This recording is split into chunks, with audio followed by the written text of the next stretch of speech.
Hi అండి, అందరూ ఎలా ఉన్నారు? నేనైతే రవ కేసరి చేశాను. ముందుగా 2 స్పూన్లు అయితే నెయ్యి వేసుకున్నాను.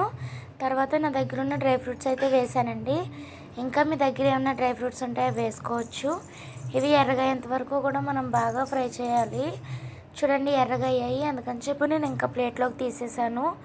తర్వాత అదే నెయ్యిలోకి 1 కప్పు రవ్వ అయితే నేను వేసుకున్నాను. ఇది కూడా ఎర్రగా అయ్యేంత వరకు కూడా మనం వేపుకోవాలండి. చూడండి, కలర్ అయితే చేంజ్ అయింది కదా, అందుకని చెప్పి 1 గ్లాస్ వాటర్ అయితే వేసుకున్నాను. దగ్గరికి అయ్యేంత వరకు కూడా మనం తిప్పుకుంటూ ఉండాలండి. తర్వాత పాలు వేసాను. తిప్పుకోకపోతే గడ్డలు కట్టేస్తుందండి. 1 కప్పు రవ్వకి 1 కప్పు పంచదార అయితే నేను వేసానండి. తర్వాత ఇందాక వేపుకున్న మనకి డ్రై ఫ్రూట్స్ కూడా వేసేసుకున్నాను. ఫ్లేవర్ కోసం కొంచెం ఇలాచీ పౌడర్ అయితే వేసానండి. తిని చూసాను, చాలా అంటే చాలా బాగుంది. మీరు కూడా ట్రై చేసి ఎలాగుందో